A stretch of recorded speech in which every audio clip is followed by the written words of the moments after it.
Hey, I'm the NetherRealm Nobody, and this is the Mortal Kombat review.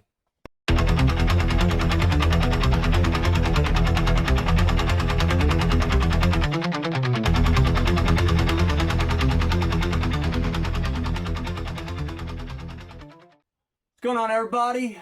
I am here with the classic review of the 1995 martial arts epic Mortal Kombat. Now, I don't know how much longer this will last, because honestly, I don't see YouTube letting me get away with this, but I figure I'd give it a shot anyway. So you may just be looking at a blur instead of, the Mortal Kombat movie playing behind me. I'm sure it's going to get flagged. So I don't know why I even attempted it, but I figured, you never know. No one's watching my channel. Maybe I'll get by with it. Who knows? Alright, so Mortal Kombat, it's a story about, Outworld, Earthrealm competing for the, basically Earthrealm's in the balance right now. And so Raiden has to basically bring forth his defenders. And of course he picks 3 representatives in Johnny Cage, Liu Kang, and Sonya Blade to defend Earthrealm from this invasion. So, before I get into the actual review of this movie, I guess I'll just kind of look back at my history with this thing.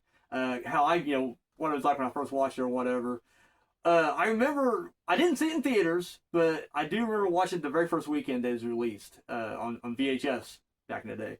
I remember leading up to this, though, I was so pumped that there was going to be a Mortal Kombat movie because I was, I've already mentioned before, I was a huge fan of part 1 and part 2. I knew part 3 was coming out soon, but being a big fan of the first 2 games, I was super fucking pumped. So I was just like super excited.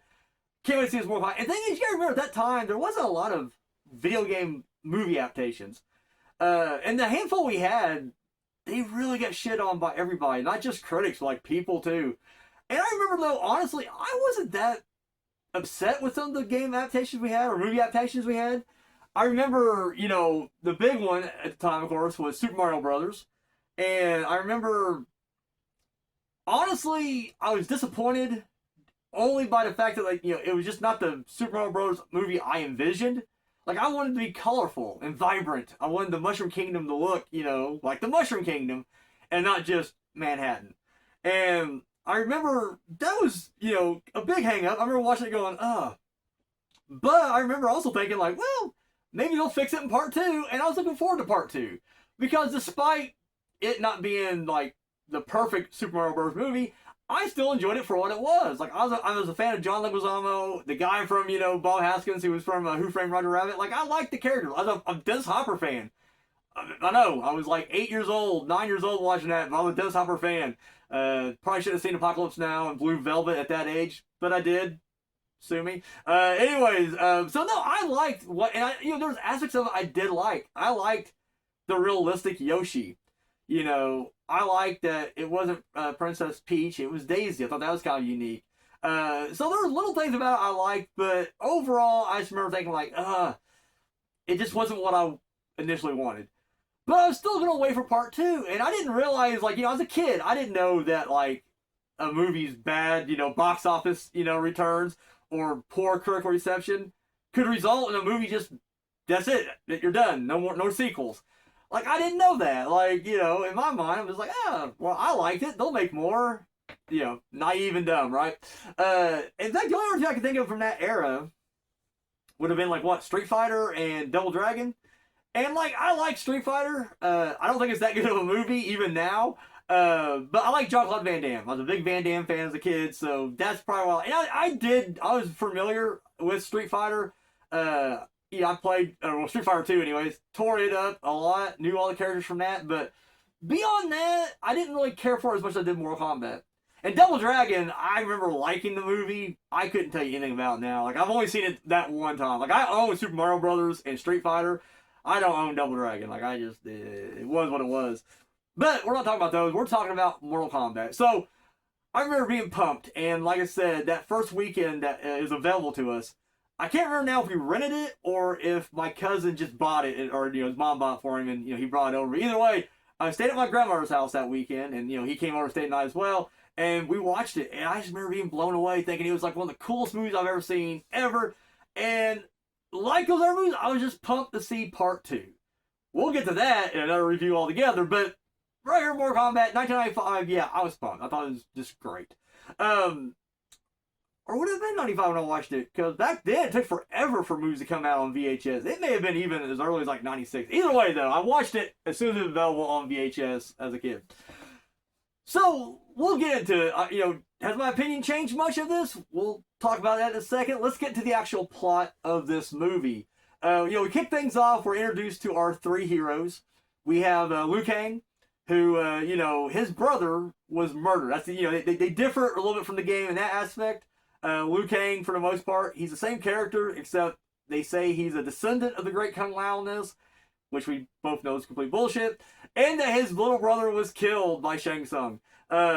Chan was his name, which I don't remember what the name was, but I don't think it was Chan in the booklet, because in the booklet they had like the whole, like all the stats, including like family members, and I don't think Chan was his brother in the book, but I could be wrong. Either way, though, so he's kind of, that's his whole thing. He's looking for revenge, and he even goes back to his old Shaolin temple, and it's kind of funny because in this movie, at least starting out, he's very much kind of like a skeptic, almost like a Johnny Cage in a way, where he does not believe in the legends of the Mortal Kombat tournament and the implications of everything. He at one point, even when he sees Raiden appear, he doesn't think it's actually the God of Thunder. He thinks it's some beggar, And so, Liu Kang, that's kind of his whole thing starting off, and he goes off to jump the tournament. He even says he's not even going to look for sponsorship from the temples.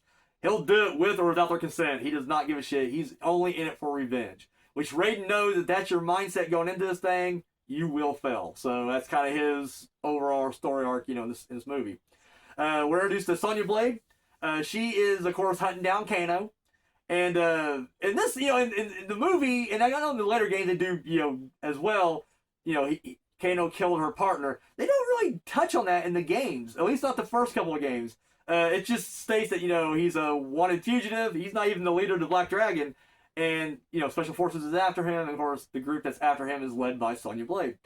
So, basically, it is the same plot here, except we do get Jax in this as well. He's not in the first game, obviously. He's in part 2, but they do put him in this movie just briefly in the beginning. Kind of a sad side note for that, though. The actor that played Jax, he would actually pass away shortly after. He was scheduled to come back for part 2. He said he was going to come back and everything else. Unfortunately, though, he passed away at the end of this movie. I don't know what the reason was, but he passed. So I don't know if he even saw the completed product or not. But either way, R.I.P. that guy. But the character-wise, he's in here. And we actually are introduced to Sonya Blade in Hong Kong, and she goes to go after Kano, and Kano's in a nightclub up in this fancy little penthouse office looking thing. And that's where we also meet Shang Tsung. We actually saw Shang Tsung in a flashback, but we actually see him, And I know it's Shang Tsung later on, but Shang Tsung is how they say it in the movie, and that's just how I've always pronounced it. Actually, when I was a kid, I think when I first bought the video game, it has a T in front. I didn't know how to pronounce it, so I always pronounced him Shang Tsung, is how I used to pronounce it when I was really little, but then this movie cleared that up for me, so I quit saying Tsung in there. Anyways, we get the intentions of Shang Tsung here. He just wants Kano to enter his tournament and lure Sonya Blade, into that. And then, his orders is you don't kill her. You can just humiliate her, break her down, so it makes it easier for Shang Tsung to, kind of roll over her when the time comes, Funny scene is, Sonya and the rest of Special Forces are going through this crowd, and you don't really see them roughing too many people up, but you can hear them hitting people. And it's no one's trying to stop them. These are just ravers. Dudes just tripping out on ecstasy, and they're just coming through, beat the shit out of them. But the funniest part of this, and I didn't really put it together until I just watched it recently, a goon sees him coming, gets out of his, machine gun, right? And it's a full crowd, and Sonya's right there, and he's just mowing through them. But, not one bullet lands. Even stormtroopers are that's fucking embarrassing. And it's he's, and, no one's reacting. And then Sonya just shotgun blasting, bam! Dead center, takes him down. And again, nobody's reacting. It's just it's fucking it's a Saturday night in 1995. That's what we did back then, guys. That's what we did. So, anyways, I thought that's kind of funny. But, she's looking for Kano, and that's her whole thing. So then we meet Johnny Cage. And, it's a funny little scene where basically, he's, shows up in a garage. These goons step out. Let's dance. He fights them all down. And he gets to the last guy, and he's hitting him like roundhouse after roundhouse, and then he's throwing punches. But the guy's just standing there, and then finally Cage is like, this is where you fall down. To which the guy takes a ridiculous bump, and he goes back. And it's revealed that we're just on a movie set, filming a movie, and really funny scene that has a callback later on. But what's great about this scene is we get a Steven Spielberg lookalike as a director, which apparently, according to legend, that was supposed to be Steven Spielberg. Like, he was a big fan of video games, and he wanted to have a little cameo in the movie, but scheduling conflicts came up, and he couldn't make it happen. But then we get, and I forget the guy's name, Peter something, maybe? It's, they call him Master Boyd. I guess it's supposed to be the guy who trained Johnny Cage. I don't know if that's the case or not, but the actor that plays him is a guy that John Carpenter used all the time. He was in movies, like They Live and The Thing. Like, he just, I don't know. He's a great character actor that, or not The Thing. They Live, They Live, and Prince of Darkness. That's what I'm thinking of, Prince of Darkness. And anyways, love that guy. And so it's kind of cool. He has a little bit part here. But he tells me, like, if you join this tournament, Mortal Kombat, no one's ever going to think you're fake or phony again. But then, of course, we realize that that's not Master Boyd. That's actually Shang Tsung, again, luring Johnny Cage into this tournament. Which is kind of weird because, like, Raiden wants him in there, right? Like, he knows who the chosen ones are within the group that's going to fight, but, I guess it's destiny. It's fate, it all comes together. We get some funny interactions with Johnny Cage and, Liu Kang at the docks. I love that whole sequence where he's just like, hey, take my bags, and I give you money, you put my bags on the boat. And Liu Kang grabs his briefcase and just or his suitcase and just drops it into the water and walks away, which we get the funny little quip. Good thing I didn't ask him to park the car. I love that. Oh, and how could I forget? Oh, I can't believe I forgot. The biggest character in this movie, in the entire Mortal Kombat franchise, Art Lane. We are introduced to Art Lane, kickboxer, who, Johnny Cage knows and respects. Fucking Art Lane, guys. He's gonna make things happen in this movie. So anyways, we get them all on the boat, and that's when we kind of get our three heroes together. And of course, we're introduced to not just Shang Tsung again, or reintroduced to, I should say, but we also meet Scorpion and Sub-Zero, who this seems to be the biggest complaint that a lot of people have regarding this movie. Is like, we didn't get Scorpion versus Sub-Zero. They're mortal enemies. What the hell? And Shang Tsung explains it away like, they're mortal enemies, but they're under my spell, so now they're just my minions. And again, I was cool with it because, hey, yeah, you could have had, a whole other separate storyline with Sub-Zero versus Scorpion, but this movie comes in at like an hour and a half, maybe even less. Like, it may be like an hour and 25. I don't know. It's a short movie. And it moves perfectly. It's very brisk. Like, I never feel like when I'm watching this movie, it's dragging at any point. It's all killer, no filler. And I feel like if you're going to make a Mortal Kombat TV series, which I hold out hope that they can actually do it justice one day and go through the entire franchise and do it episodically, then yes, do it properly, have a whole Sub-Zero Scorpion side story, I'm down. But for this movie, we needed more baddies for our three heroes to fight, so I was down for this, and it was great. Then, of course, Raiden shows up and kind of explains, the whole thing to all three of our heroes and all that stuff. And I should mention Raiden is, of course, played by, I'm going to call him Christopher Lambert. I know they pronounce it Lambert or Lambert. That's probably how you actually pronounce it. But as a kid, I always called him Christopher Lambert, and that's just how I'm going to continue to call him. I guess I should mention, one thing this movie, I don't know, I feel like, maybe it does. Maybe I'm just kind of overstating this thing, but I think the one thing that this franchise has, it owes a huge debt to this movie. Not necessarily with story. Mortal Kombat has always had their story locked down. Just from the little paragraphs they put in that first video game for each character and in a bigger paragraph for the overall storyline, each paragraph was rich with story. And so they were never struggling with story. However, none of the personalities really could be shown in the early video games. Because, again, it was, before you could have, cutscenes and, full-blown animated sequences and whatnot. And so, you know, you got to read the bios, you can kind of piece together what the personality would be like in your mind with what they, you know, tell you. But it wasn't until this movie that I feel like all the characters really came to life. And, you know, when you go down the list, you know, like, you know, Sonya Blade, again, on the page, it's just, she's like, you know, she's just special forces looking to take out, you know, whatever, Kano, and, you know, she knows martial arts, and, you know, I never saw, I guess you would compare her character to Cynthia Rothschild from, you know, her martial arts films. But that was it. And so here we get this sassy, badass chick, you know, and I feel like that characteristic has really carried throughout the rest. As is her kind of romance with Johnny Cage. Again, wasn't in the games early on. Definitely debuts here. And I don't know, I think Bridget Wilson did a tremendous job with this. You know, I think she's a great actress.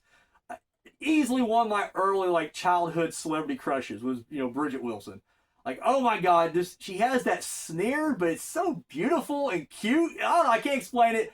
And I love her attitude. And I was crushing on her in Billy Madison, and she still had that, you know, she had that Sonya Blade badassness even then, before this movie came out. But, like, literally here, you know, just on full display, and she's awesome.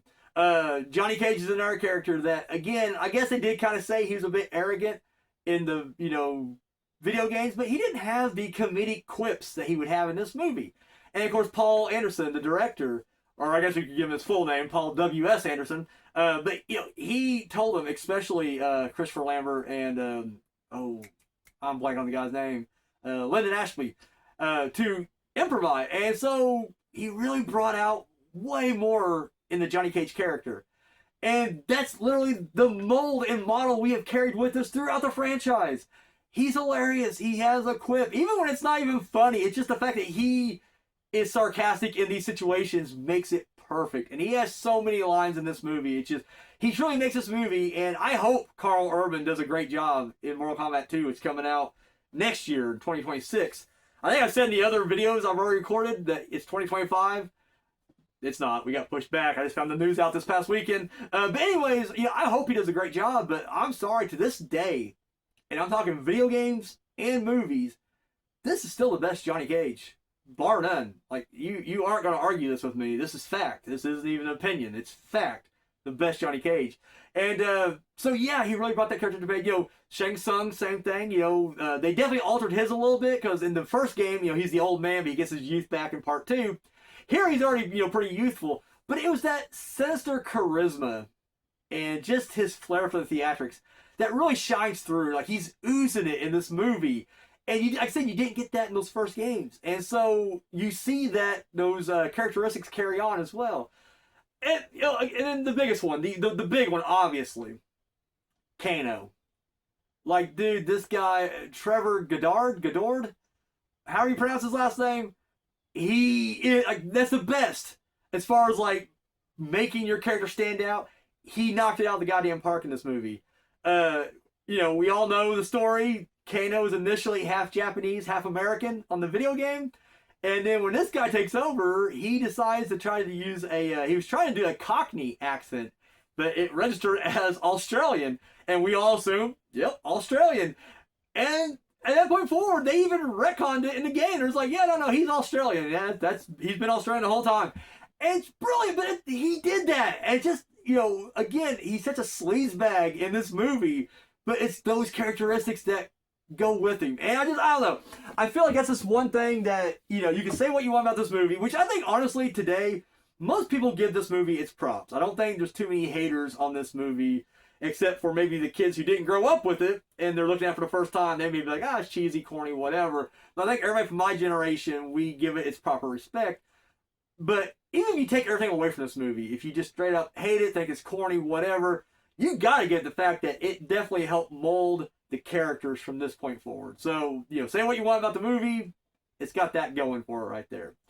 So, we get to the tournament, and and the other, I guess I forgot to mention, we also are introduced to Katana, who, again, wasn't in the first game, didn't come until part 2, but either way, she's in the movie, and we find out that, you know, she's a 10,000-year-old princess, and Shang Tsung is trying to keep her away from our heroes. So, we get he has Reptile, and of course that's his personal bodyguard protector to basically ensure that Katana does not get close to these guys. Reptile is of course a very bad CGI lizard creature.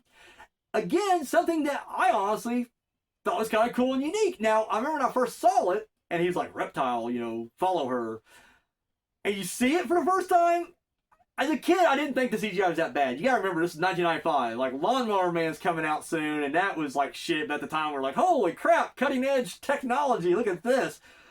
So, honestly, I'm not gonna shit on the graphics, because honestly, at the time, I, as a 10-year-old kid, thought it was cool looking. Now, yeah, they're shit. But anyways, back then, I thought it was looking really cool.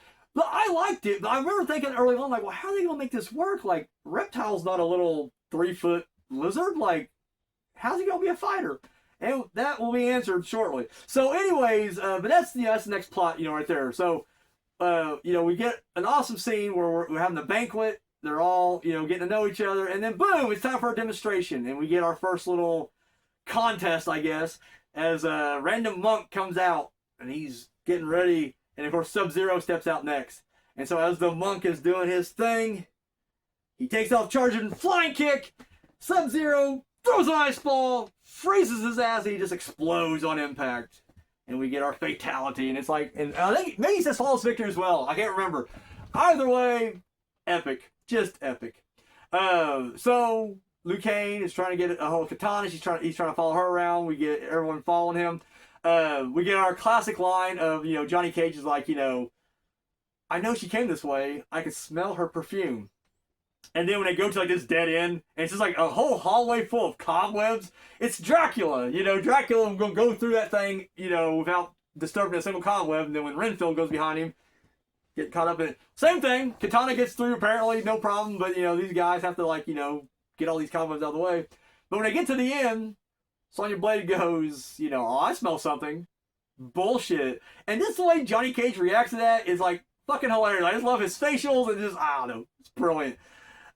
So we get introduced to Goro and the animatronic behind that. I'll tell you right now, and I know I've seen reviews interviews and little mini docs since then, how that giant puppet was really hard to control for the most part, because I think there's a guy underneath it, and then you had the thing on top of him. Maybe I don't know. Maybe the whole thing was animatronic. I don't know, but I just know they said they had a ton of issues with that thing moving around, and it was a bitch. But I'll tell you right now, that looked way better than the CGI Goro we would get later on in the 2021 remake. So, what can you say? I'm all for this version of it.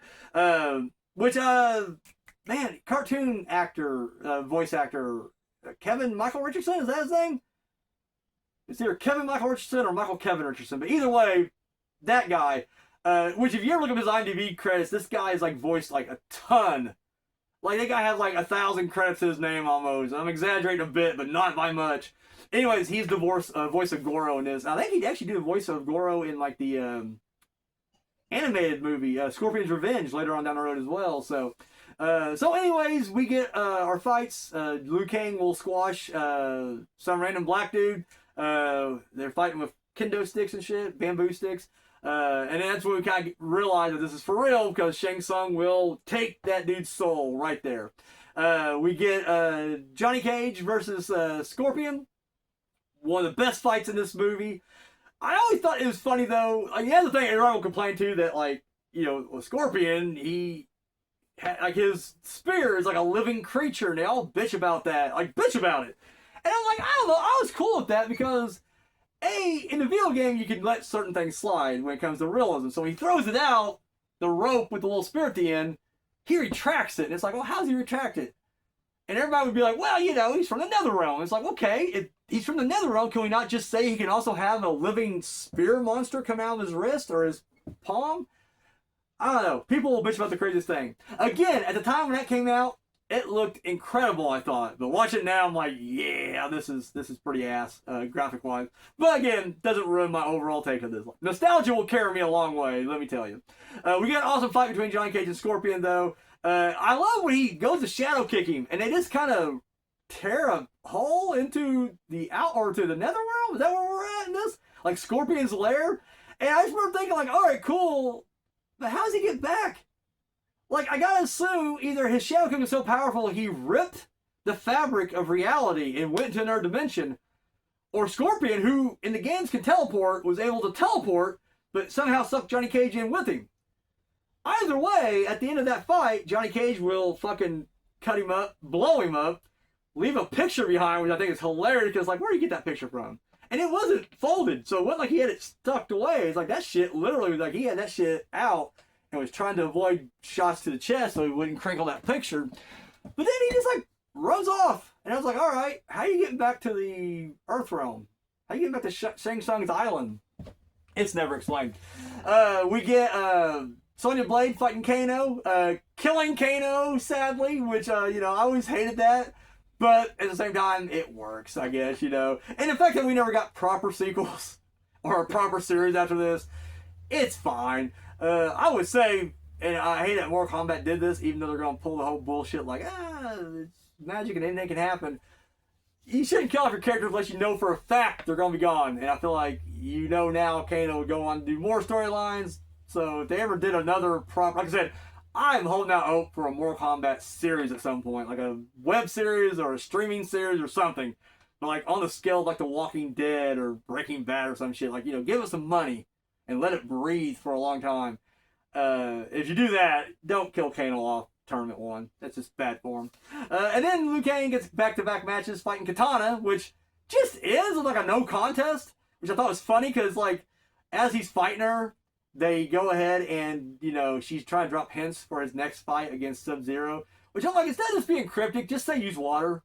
Like, save some time. Like, hey, you're fighting Sub-Zero next, and by the way, just use water. Don't do this element of life, will help you win, or whatever the hell she says.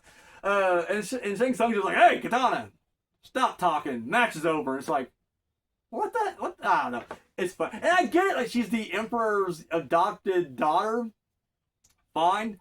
But it's also like, but she's competing in a tournament. Like, what if Liu Kang just, like, fireballed her in the fucking head?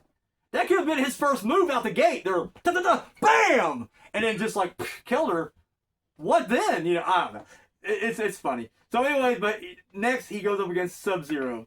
And they have another just epic fight as well. And of course, as Sub-Zero's doing his ice force field, Liu Kang throws in the bucket of water, turns into a giant icicle, impaling and then freezing Sub-Zero over, thus killing him. So we get Goro tearing ass through the entire competition at this point, ending with him destroying Art Lean. I know, everyone's favorite to win this thing, Art fucking Lean. And Shang Tsung takes his soul. And so at this point, we're finding out each of their weaknesses. Johnny Cage rushes into, battle without really thinking about it. Liu Kang driven by revenge. And Sonya Blade admitting that she doesn't need any help, even if she's in trouble and can use some partners. So at that point, Johnny Cage just decides, hey, I'm challenging Goro. And everyone's like, did you not just listen to Raiden? Like, you're going to get yourself killed. But he doesn't care, because in his mind, he's trying to defend. Like, he's doing it for the right reasons. He did put thought into it. And he feels he's the only one that can stop him, and he has to defend, Sonya Blade and Liu Kang, essentially. And so I thought that was kind of a neat little, whatever there. And of course, he would go on to fight Goro. And one of the best fights as well. Not much happens, but just comical because, he does the nut shot, which huge pop out of me every time I see it. And then he, because I should mention, he starts off with Goro grabbing his sunglasses and breaking them. Goro Johnny Cage nut shots him, runs off. Goro follows. And then as they are on top of this cliff, Johnny Cage surprises him. Those are a $500 pair of sunglasses, you asshole. Bam, bam, bam. Knocks him off the cliff. Of course, he's hanging on. But we get the callback line. This is where you fall down. And Goro slips and plummets to his death. Fucking epic. So at this point, Shang Tsung's going to kidnap Sonya, because that was the whole agreement. Goro was tearing through the ranks on his own accord, and it wasn't time for him to fight Johnny Cage. But, they made a deal. All right, if you fight Goro, then I get to choose, I get to fight you or a, fighter of my choosing later on down the road. And of course, he chooses Sonya Blade, kidnaps her, and takes her into Outworld. how he just snatched her up with Liu Kang standing right there. They never really explained, but you know, it is what it is. Of course, Raiden cannot go into Outworld. His powers doesn't work there, and so he has to send Johnny Cage and Liu Kang on their own, which Reptile also jumps into this portal as well. I guess I should mention, you know, Raiden, you know, it's a white guy playing initially a Chinese God of Thunder. I'm not complaining. I thought he did great. And I have heard reviews lately, I guess people who are more used to the video games as opposed to the actual movie, that, you know, they don't really care for the jokiness that Raiden brings to it, or the fact that it's a white guy doing it, but I don't care. I think he did a great job. And again, added so much. Now, he's the only personality that didn't really quite translate over. Like, they don't quite carry that over with the games. At least the ones I've seen. Maybe later on they do. I don't know. But to my knowledge, he's very stoic and very serious for the most part. And so we don't get that Christopher Lambert, you know, humor in this as well. So, anyways, they go out in Outworld, and we got our first little taste of what it looks like, which is just, you know, this wasteland. It's funny, though, because, well, I'm jumping ahead. So, we get him, we get a great funny line by Johnny Cage talking about, you know, he says something along the lines like, you know, we're surrounded, you know, it's a hostile environment. We're surrounded by people who probably want to kick my ass. It's like being in high school all over again. Love that line. We get Liu Kang. He finds Reptile, because he's already had one run-in with him earlier in the movie. You know, Reptile is invisible, cloaks himself like a chameleon, and shoots the acid in his face, which it couldn't be, you know, horrible acid, because it doesn't temporarily blinds Liu Kang, doesn't build his face or anything. But he ends up snatching him, and then he throws him. And when he throws him, there's a broken statue of like a gargoyle man type thing, crucified, and his chest is all busted open. But somehow, this thing just grabs the reptile creature and sucks it in. And I'm like, is this something like all Outworld statues possess? Like, is that what they do? I don't know. I don't know. It just seems funny. Like, could he throw him into like another statue and would have done the same thing? You know, and it doesn't look like he wants to be in there. Like, Reptile's trying to get out, but like these tentacles pull him back in. It's the craziest thing, I swear. But anyways, he gets pulled in, and then he morphs. The statue morphs into Reptile, and you hear the voiceover even say, Reptile. And I just remember, even as a kid who never had an orgasm yet, I shot off my pants. I ain't gonna lie to you guys. That's how awesome that scene was when I was a kid. I was like, oh shit, that's how they're gonna do it. And then we get Reptile versus Liu Kang. Liu Kang busts out the bicycle kick. It's fucking amazing. Yeah, love this fight scene. And then, yes, he ends up destroying Reptile. The little creature pops out of the chest, and then he just squishes it. There's also like bugs and shit in there too, like bugs and snakes. Like, I don't know. I don't know what the magic of Outworld is, and I'm not questioning it at this point. We get Katana showing up. How she had a free ticket to the Outworld, who knows? I mean, I guess she's from the Outworld, so it makes sense. And she's trying to tell him how, like, you know, this was a beautiful place once until, you know, the Emperor took over and, you know, destroyed it. It's funny because, like, that doesn't carry over in canon at all, because we all know Katana is from Edenia, and of course, you know, yes, she does get, you know, adopted or whatever by Shao Kahn. But, yeah, as far as Outworld being this beautiful place, at least in those early games, we don't get that at all. We get the Edenia is a paradise or whatever that was eventually taken over by Outworld, but Outworld is its own thing the whole time. It'll be interesting to see what Outworld looked like. I don't know if they ever did that in any video games. If they have, let me know in the comment section down below. But yeah, I have no clue if Outworld was once a great place, you know? But at least in the video games, they never allude to that at all. At least in the first two, which is, you know, what this movie's based on. Anyways, she ends up leading them to the tower. Shang Tsung's trying to fight Sonya, but she won't accept. And anyways, whenever it's revealed that, you know, in robes, Johnny Cage and Liu Kang have snuck in, Shang Tsung tries to challenge Johnny Cage, but Liu Kang's like, you and me, buddy, this is go time. So Shang Tsung accepts, and we get the battle. And it's a decent fight. They fight first, you know, on the ground, on a giant Mortal Kombat logo. It's fucking epic looking. And then Shang Tsung, when he gets this, you know, punch, and he gets the classic, you know, martial arts cliched moment where he gets punched in the face, and then, I'm bleeding. My own blood, you know. Then he starts summoning the dead warriors of the past. One of them is like this little bald guy who's in Big Trouble in Little China and Hard Ticket to Hawaii. and like a few other fucking movies. Like he's just like he played in Hot Shots Part Deux also. He's been in everything, but it's like always low budget martial arts films, and you always see him like in the background or whatever. Anyways, he's one of these guys. I remember when OSW did their review, they pointed it out and said like he was in a Samurai Cop as well. But they pointed out that he's been in all these different movies or whatever. I couldn't tell you his name. There was two guys from Big Trouble in Little China. There was that bald guy, and then there was this one guy with a handlebar mustache and long hair. I see those dudes in like every fucking movie in the 80s. It was insane. Anyways, sorry, getting off track. So they start fighting. He gets all these warriors from the dead coming up.